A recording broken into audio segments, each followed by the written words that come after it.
How you get like that? How the whole team go flex like? How the whole phone think a jet like? How the think go flex like? How you get like that? How the whole team go flex like that? How you fly a jet like that? How you be on the road when the feds like that? And the feds go hard, so we gotta hit the gas when we see them cars. Then we can't go back, won't see them bars. Locked in the gym, now we them stars. Now we locked.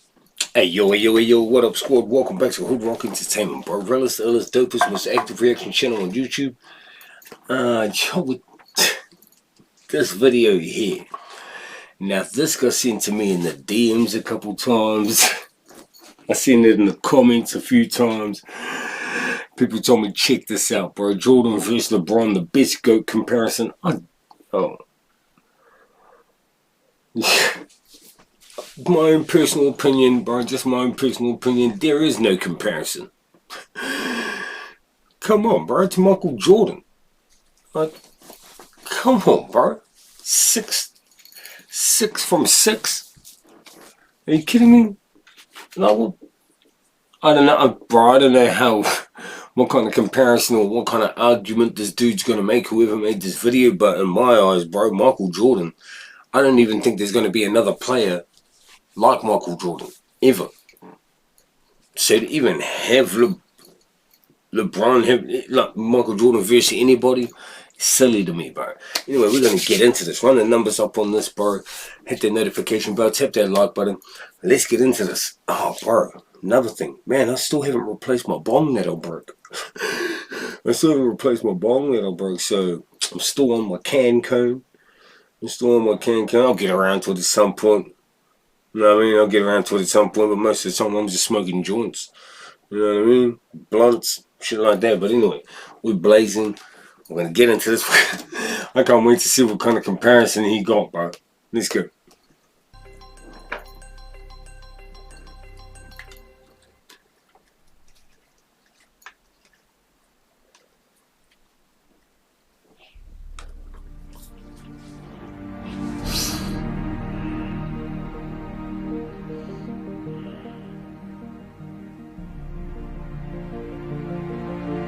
That's cool.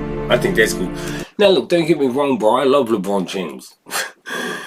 I think LeBron, he's in my top 5. That's for damn sure. You know what I mean? He's definitely in my top 5. But Michael Jordan, come on, bro.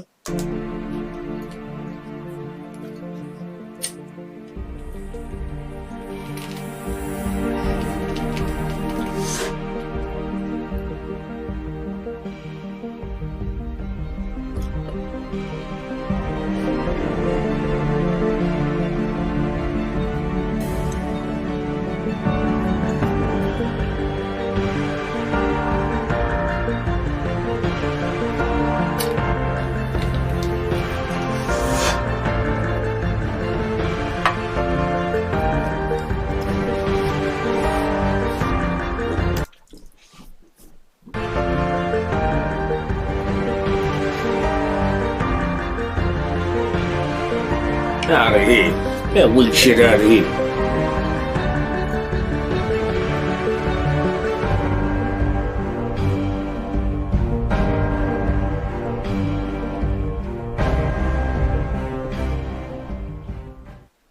Jordan versus LeBron. LeBron versus Jordan. It's a debate that has captured the public's attention for the last several years, especially after this moment in 2016, when LeBron James beat the Golden State Warriors to win the 3rd championship. What? Finally, you mean? He forgot to put the word finally. When LeBron James finally beat the Golden State Warriors. Come on. In LeBron's own words, that one right there made me the greatest player of all time. That's what I felt. Did he say that? That one right there made you the greatest player of all time. Did he say that about himself? Bro, I don't care what sport you play. I've never heard, the only person I've ever heard say that are fighters, bro. Fighters are the only people I hear say that, bro. Muhammad Ali, you know, Mike Tyson, Floyd Mayweather, cats like that. He's got to be the first basketball player I've ever heard say that. But did it? Is everything since that moment simply icing on LeBron's cake? Or is LeBron destined to finish his career in Michael Jordan's shadow? I think so. We've all heard the arguments from LeBron supporters.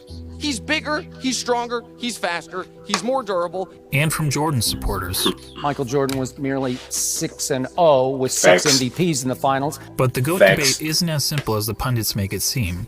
There are a number of factors relevant in determining the greatest basketball player of all time. In fact, I would say there are 5 things that really matter when determining the GOAT of any sport. Let's break it down, bro. These criteria are, in no particular order, accomplishments, longevity, winning, statistics, and what we'll refer to in this video as the eye test.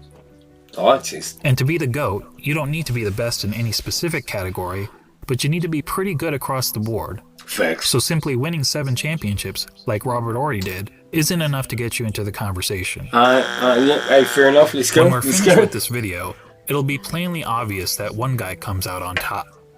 But before we get started, I want to clarify that this is not a comparison of legacies. It's about who was the better basketball player. Oh, bro, if we're talking about legacies, if we're talking about legacies, Jordan's, that's a whole nother ball game, bro. If we were talking about legacies, Jordan's is nearly untouchable. Not only did he lead basketball to global popularity, he helped transform Nike into an empire, changed the way players played and how they dressed, and he even made it cool for guys to be bald. And while those things certainly contribute to MJ's iconic status, they don't make him a better player on the court. Facts. So let's evaluate the criteria that matter, and we'll start with individual accomplishments. Take a look. Jordan had more. Now, let me move my camera to about here. Actually, it doesn't matter. It doesn't matter. Y'all can follow the. But just look at that. Look at those. God damn. More regular season MVPs, twice as many finals MVPs, 9 more scoring titles, and several more selections to the NBA's all-defensive team, including once being named Defensive Player of the Year. LeBron has more All-Star appearances, but that's largely due to his having played more seasons. Alright. In fact, when taking into account retirements and major injuries, Jordan essentially played 13 seasons compared to 17 seasons for LeBron. 13 seasons? He did all making Jordan's significant seasons. leading accomplishments all the more impressive. And that's to say nothing of MJ's brilliant college career, which saw him twice named All-American and once awarded College Player of the Year, at a time when the country's best players actually went to college. That's right. Yeah. So regardless of whether you're a LeBron fan or MJ fan, you have to give the accomplishments checkmark to Jordan. The second criteria in our GOAT analysis is longevity. And this one is also a no-brainer, but this time in favor of LeBron. Not only has LeBron played more seasons in the league, but he's had a longer peak than Jordan. Jordan's peak lasted about 10 years, whereas LeBron's peak has lasted 16 years and is still going. And he's been incredibly durable during that time, missing significant time to injury only in 2019. That said, the claim that LeBron has been much more durable than Michael has been a bit overblown. Consider that Jordan played in at least 80 regular season games 11 times in his career, including all 82 games an incredible 9 times. Compared to LeBron, who played in at least 80 regular season games just twice, and in all 82 games just once. So both LeBron and Jordan get high marks for their durability. But durability aside, the bottom line is that LeBron has sustained his level of excellence for a much longer period of time than Jordan, which puts the longevity checkmark squarely in LeBron's corner. Hook him up, give him the tip. That brings us to the third GOAT criteria. Man, my tattoo's itchy. My tattoo's itchy. I'm trying not to scratch. I'm trying to scratch between the lines and shit. Let's get some more color done on my tattoo, so it's itchy. As we all know, Jordan won 6 championships. LeBron has won 3. Jordan is 6-0 in the NBA Finals. LeBron is 3-6. Yes, LeBron has made the finals 9 times compared to only 6 times That's for Jordan. crazy. But let's not pretend that making the finals is the same thing, or even close to the same thing, as winning a title. Nothing like a part. Nothing like a look. I played rugby league for 26 years. Made the finals many times, won it many times, but lost it many times as well, bro. And believe me, bro, like, it's a worse feeling than not making the finals. You know what I mean? Take a prime example from another sport, the Buffalo Bills. They're the only team in NFL history to appear in 4 consecutive Super Bowls. But is there a single player or fan of that team that wouldn't trade all 4 of those appearances for just 1 Super Bowl win? Hey, frankly, talk to any fan whose team lost the season's final game and ask them how they felt afterward. Almost universally, their feelings are of sadness, anger, and disappointment. And that's just the fans. For players, those feelings are only magnified. Listen to Charles Barkley talk about losing in the NBA Finals. And I was just in shock when it was over because I was frustrated because I couldn't wheel my team Charles Barkley, past Michael and the Bulls. And first of all, I don't think I've ever gotten over it, number one. But that was traumatic, and it's painful. So we can all stop with this false equivalence between winning the championship and finishing runner-up. Yeah, facts. In the words of Herm Edwards, you play to win the game. Hello? You play to win the game. Now back to Jordan and LeBron. Hey, you're emotional, bro. As mentioned, on basketball's biggest stage, the NBA Finals, Jordan was 6-0. LeBron was 3-6. And frankly, that doesn't even show how lopsided their records really are. In terms of individual finals games, Jordan was 24-11. LeBron is 18-31. And that's because in 4 of his 6 finals losses, LeBron's team hasn't even been competitive. Twice he got swept, and 2 other times he lost 4-1. That includes being on the wrong side of the 2 most lopsided finals by margin of loss in NBA history. Oh, shit. Of course, LeBron fans will tell you that the only reason for LeBron's poor finals record is that his competition was so tough. Ironically, some of these same fans criticized Jordan for losing early in his career to a Celtics team stacked with 5 Hall of Famers. Yeah, hey, look, that's bullshit, because Jordan had some... Come on, bro, I grew up in the Jordan era. What do you mean he didn't have strong competition? Come on, bro. You saw Charles Barkley? You know what I mean? Like, not just finals opponents, but just opponents in general, bro. Sean Kemp, Karl Malone, you know what I mean? Patrick Ewing. Shit. Shaquille O'Neal. What's his name? Penny Hardaway. Do you know what I mean? Cats like that. I think were dope players when I grew up, bro. I grew up watching NBA in the 90s. Bro, it was fire. Reggie Miller and shit. And they conveniently gloss over the fact that LeBron reached the finals so many times because the competition in his own conference was so weak. During the vast majority of his career, LeBron played in what many dubbed the Leastern Conference because the East was so much weaker than the West. For real? On the other hand, during Jordan's playing days, the East was generally considered the stronger conference, as Jordan had to battle through hard-fought rivalries against the Bad Boy Pistons, Patrick Ewing's Knicks, the Shaq Penny-led Magic, and Reggie Miller's Pacers. That said, if you want to blame LeBron's failure in the finals on the level of his competition, I won't argue with you. But let's also not blow it out of proportion. If you look at the average number of wins of their finals opponents, you'll see that LeBron's finals opponents averaged 60.8 wins per season, whereas Jordan's finals opponents averaged 61.2 wins per season. Oh, shit. So as it turns out, both players face stiff competition in the finals. But a big reason we don't hold the 93 Suns, the 96 Sonics, or the 98 Jazz in the same... I just named all these dudes. Karl Malone. What was this dude's name again?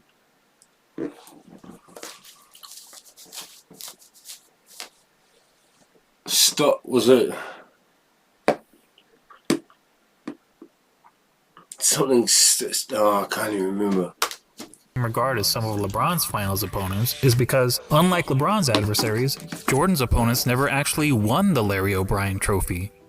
Which goes to my original point, that the difference between winning the title and finishing runner-up is huge. And the reason those teams never won the title? This guy. Look, I'm not trying to say that Jordan's... John Stockton. I knew it started with this. I had to find out. Opponents were as good as the Warriors teams that LeBron faced 4 times in the finals. The truth is that Jordan never played a juggernaut quite like that. But there's a pretty good reason for that. Jordan's Bulls were the juggernaut. They were the team winning 70-plus games. They were the team with the target on their back every year. And as the Warriors showed us, that's not an easy place to be. As great as the Warriors were, they were never able to string together 3 consecutive championships. Jordan's Bulls did it twice. So what's the greater achievement? beating the Juggernaut or being the Juggernaut? Or to be more specific, beating the Juggernaut 1 time out of the 4 times he faced them? Or being the Juggernaut year after year after That's year? hard. And then doing it again, year after year after year. That's harsh, bro. There's no doubt that LeBron's victory over the 73-win Warriors was the highlight of his career. But it's not the first time that an underdog has won the championship, and there actually have been much bigger underdogs who ended up winning the title. But how many times have we seen a player lead his team to 6 championships in 8 years?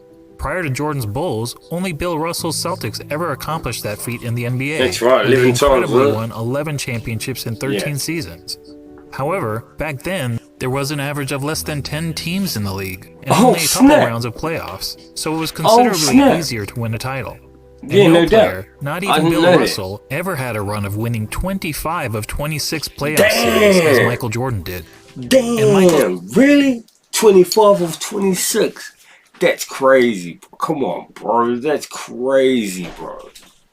This pattern of winning goes beyond the NBA. Let's not forget that Jordan has never won anything but gold in the Olympics, and he also earned an NCAA championship, in which he hit the first of 2 iconic championship-winning shots in his career. That's crazy, though, bro. All that is to say, when it comes to winning, the checkmark clearly goes to Jordan. Facts. On to the 4th GOAT criteria. Statistics. My bad. Dinner just arrived. Don't worry about that.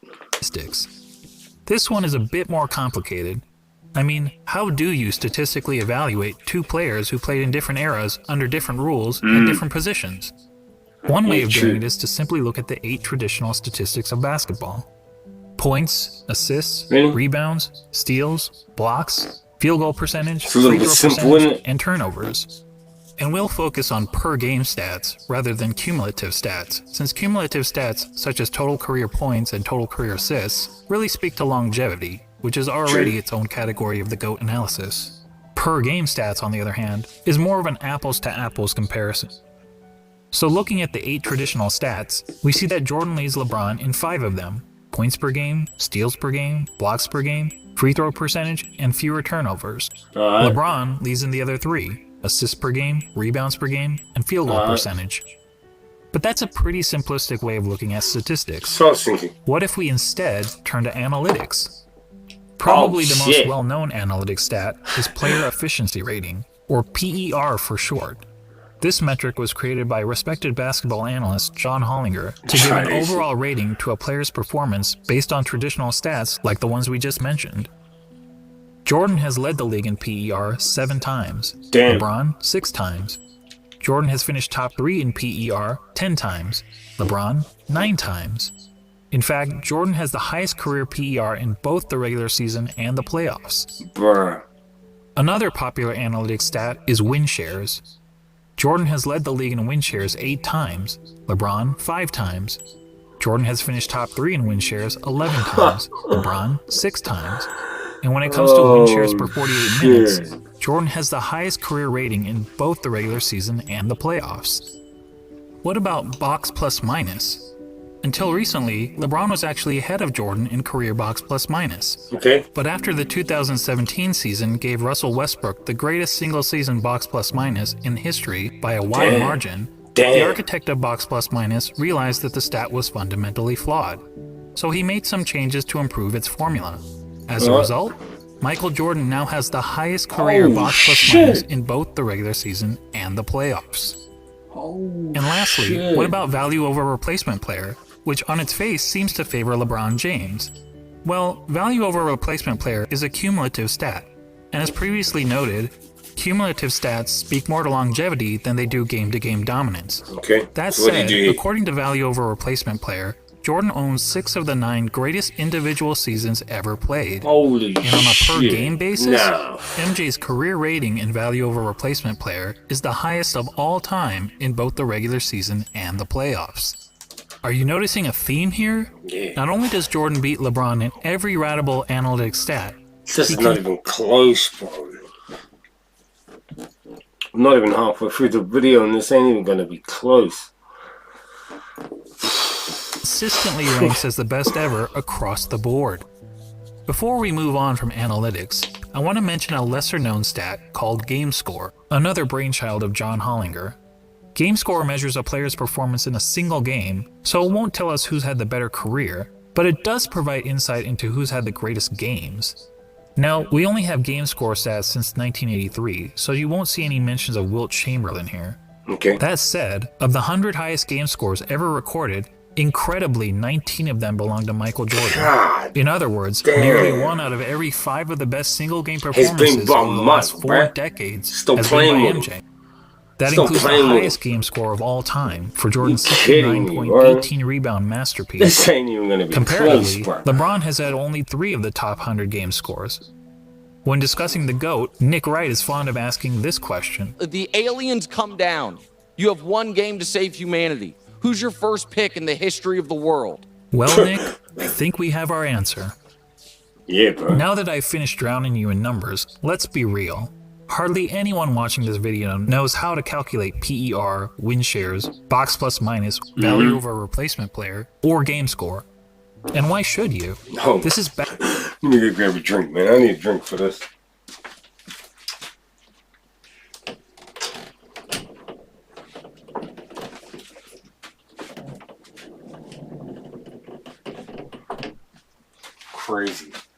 Crazy.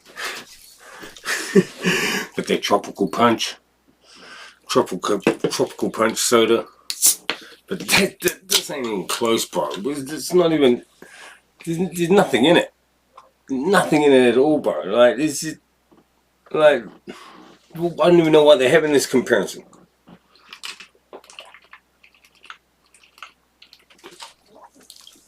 Why are we even having this comparison debate? You know what I mean? Basketball, not Goodwill Hunting. So let's go back to the traditional stats that we all know and understand. But this time, let's add context to them. What do I mean by context? Well, some positions are simply better than others at racking up certain stats. Let's take rebounding as an example. In a vacuum, if we simply compare the number of rebounds per game of Brook Lopez and Jason Kidd, we might think that Lopez was the better rebounder. The truth is, relative to their positions, Lopez is statistically one of the worst rebounding centers in NBA history, whereas Kidd is statistically one of the best rebounding guards in NBA history. But even a poor rebounding center can grab more rebounds than a great rebounding guard solely by virtue of their roles on the court. So it makes sense that, to understand the context of a player's stats, we should compare them to the respective positions that they played. I need to send this video to some of my mates, some of my homies, some of my LeBron loving homies. Like, for real, this dude's breaking it down, bro. This dude's breaking it right down. Like, you know, when he first said stats, I was like, that's a little bit, you know what I mean? But then when he said, we'll break that down into, you know, analytics and stuff like that, I'm thinking like, damn, okay, bro. See, I'm liking the way that this video is made. I'm liking the way that he's breaking it down, bro. When comparing LeBron James to the other small forwards who have played at least 500 NBA games, this is where... Damn! Joe, for those that don't know basketball that much, NBA or whatever, you gotta understand how many NBA players there are. Bro, that's impressive, bro. That's impressive. Where he ranks. God damn. Overall, that's pretty impressive. Now let's see how Jordan compares to all shooting guards who have played at least 500 NBA games. As good as LeBron is...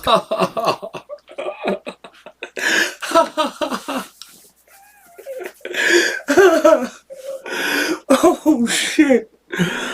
Holy shit. Yo, at least he got him on assist, though. He got him on assist.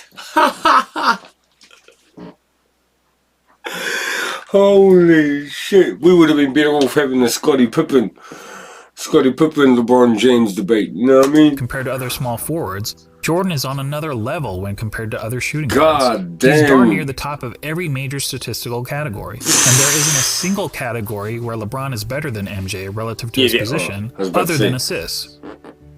So to sum up statistics, whether comparing traditional stats or analytics, and especially when judging these players in the context of the positions they played, Jordan has a noticeable edge over LeBron. As such, we have to give the check mark to Jordan.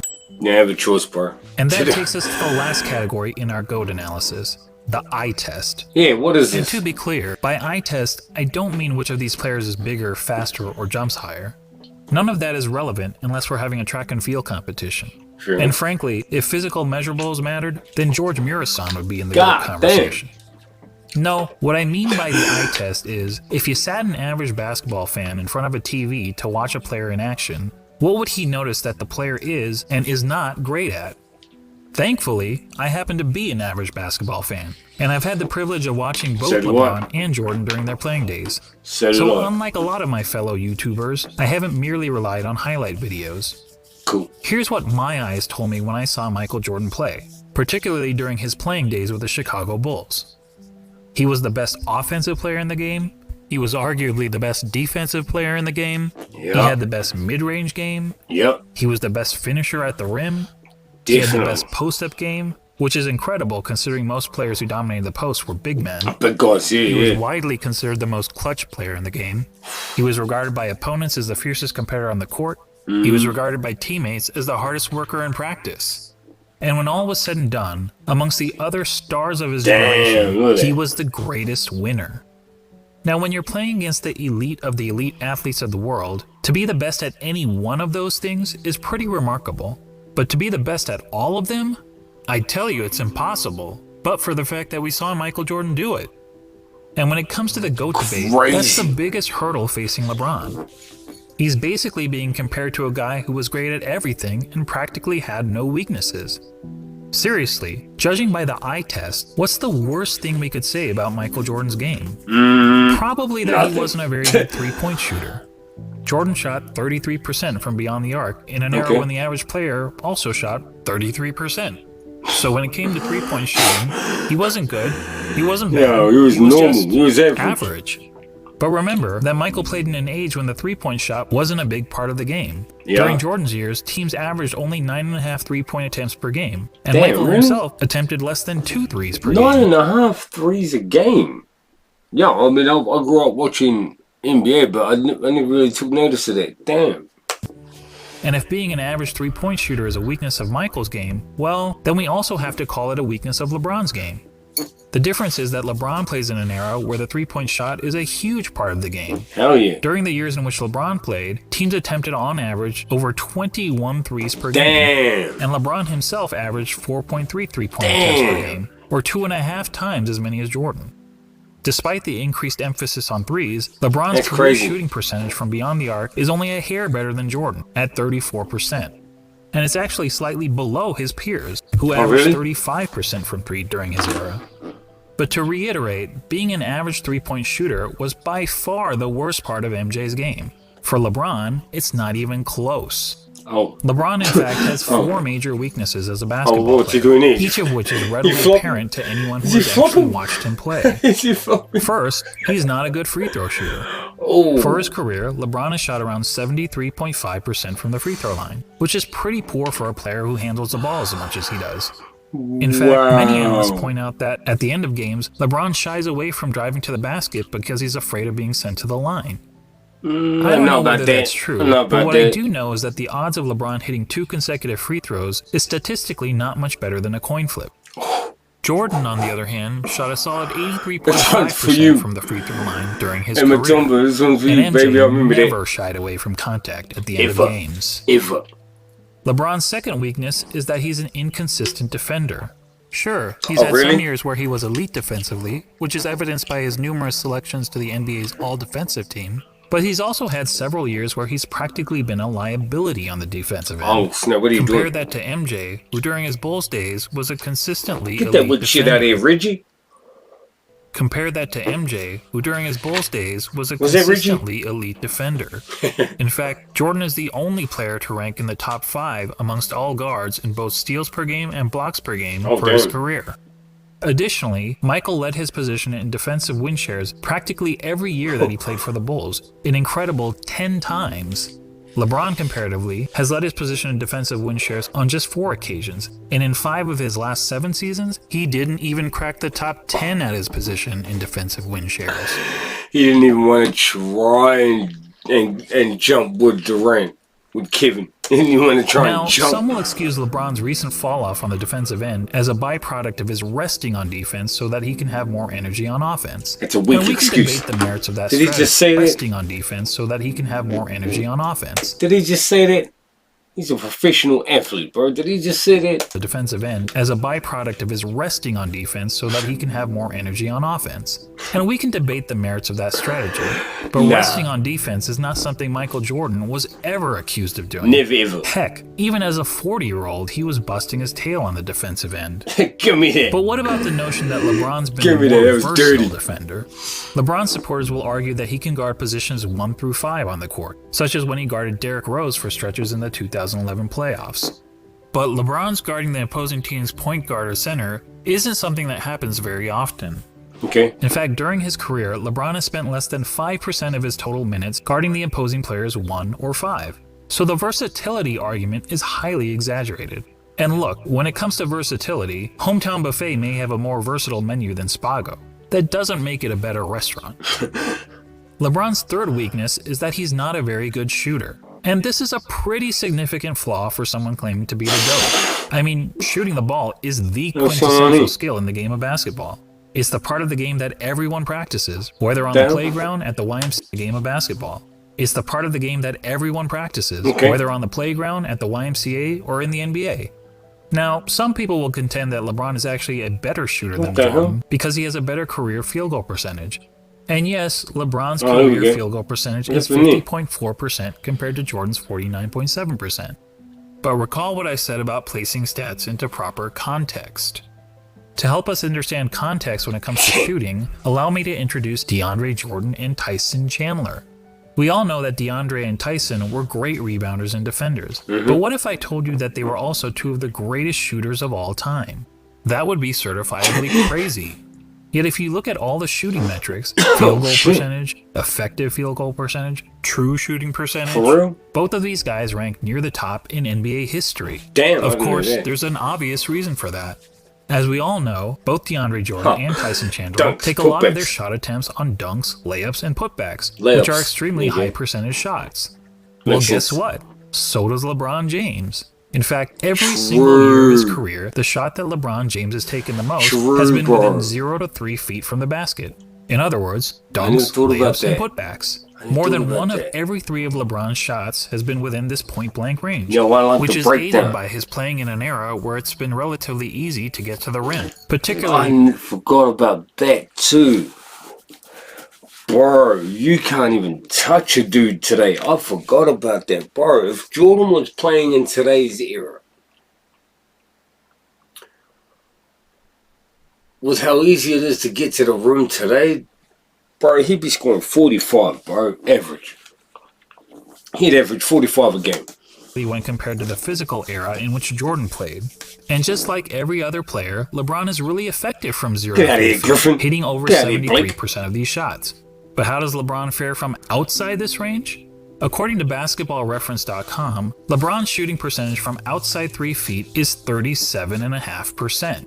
It's even poorer in the playoffs where he shoots 35.9%. Oh, hell no. And it gets even worse in close and late situations. In the last 2 minutes of games where the score is within 5 points, LeBron hits only 31.7% of his jumpers. Oh, shit. Look, it doesn't take a rocket scientist to know that these numbers aren't very good, which is probably why in the 2013 finals, the Spurs' defensive strategy against the Heat was to basically dare LeBron James to shoot. And keep in mind, this was against LeBron in his prime.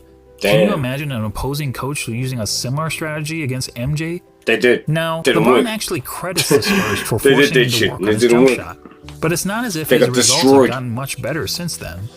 Wasn't there a situation where the Miami Heat coach was criticizing Jordan's 3-point shot, so Jordan went and shot 6 in a row? Here's LeBron's shooting percentage from outside 3 feet over the last 6 years. Yikes. Well, I'll give him this. He is consistent. For comparison, consider that in the last year of Michael Jordan's career... Hold on, but those little 30... Hold on. Yikes. Oh, damn. Well, I'll give him this. He is consistent.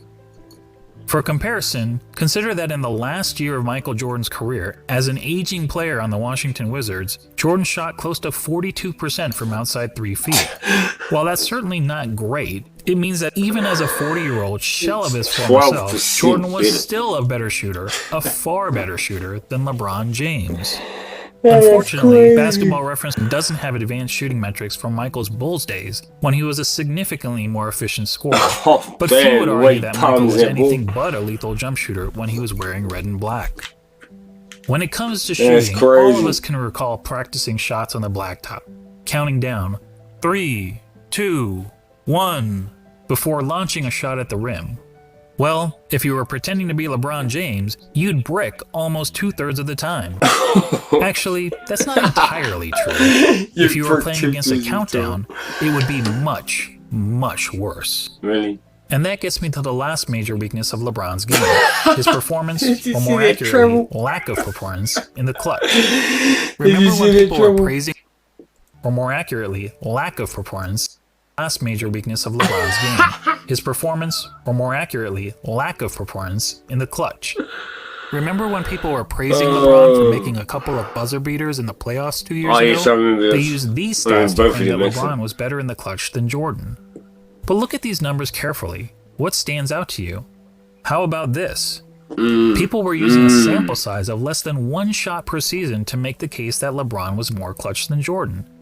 That would be the equivalent of polling just 100 people in the country to try to predict the winner of the next presidential election. Facts. So let's use more telling stats, shall we? I like this, dude. I like this breakdown, bro. I like this breakdown. I wonder if he does any other videos in it. It's a situation that's often used to determine a player's clutchness. 5 seconds to go in the fourth quarter or overtime, and your team needs a bucket to either win or tie the game. It answers the age-old question, who do you want taking the last shot with the game on the line? It turns out that in the regular season and playoffs combined, LeBron has taken 94 such shots. That's a pretty good sample size. Hell yeah. And how many of those 94 shots has LeBron made? 19, for a shooting percentage of 20%. Let me repeat that. 20%. 20%. Let me repeat that. 20%. Guys, that's not bad in the clutch. That's atrocious. Michael Jordan in the same situation shot roughly 50%. No, he didn't. Yes, that's right. Jordan's situation shot roughly 50%.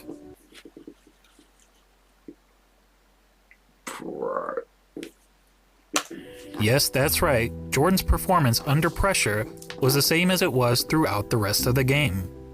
And that, my friends, is the definition of clutch. So there you go. When it comes to the eye test, our eyes tell us that one player, Michael Jordan, is great at everything and has practically no weaknesses. And the other player, LeBron James, while also having a ton of strengths, has several obvious flaws to his game.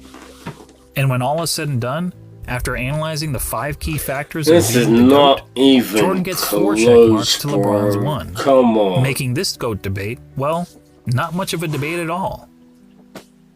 Now, don't get me wrong. I'm not saying that LeBron James is a bad player.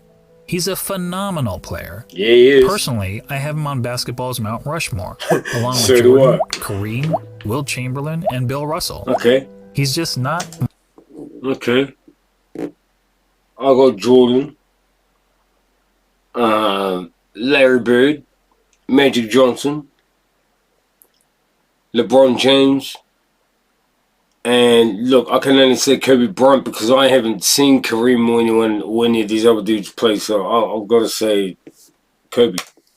Michael Jordan. And just to underscore how good MJ was, let's ignore LeBron and Jordan for a minute and focus on the other 3 players highlighted. Yeah, let's do that. Kareem, Wilt, and Bill I never Russell. watched none of them play. Most would agree that these are the 3 greatest centers in NBA history. Oh, and each of them has a strong case to justify his standing among basketball royalty. Wilt is an all-time great because he was an offensive force of nature, and he holds a ton of NBA records. Okay. I've nothing done here.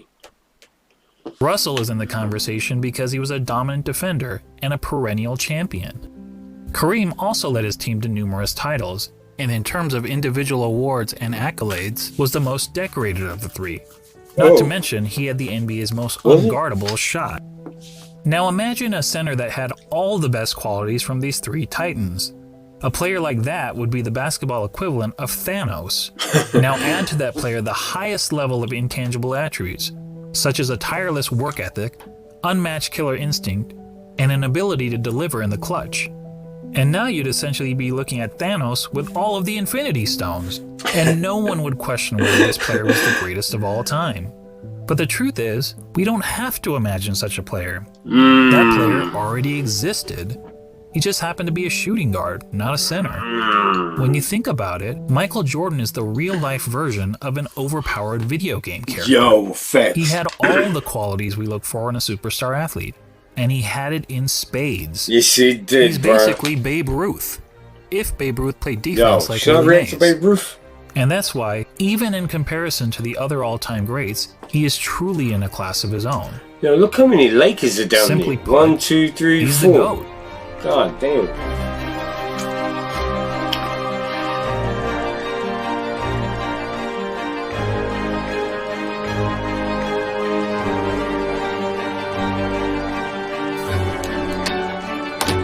I love this. The reverse layup. Love it. So, yo.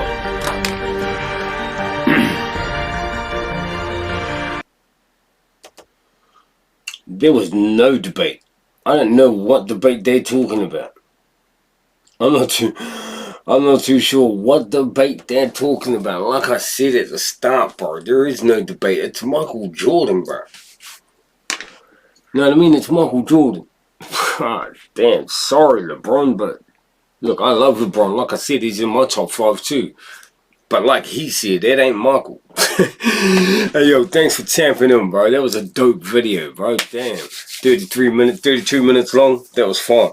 Hey yo, run the numbers up on this. Click up, squad up, tap in, send in those requests, bro. Drop them in the comment section or get at me on Instagram. Remember, follow me before you message me. The link's in the description box below. Stay safe, stay dangerous. We out. Peace.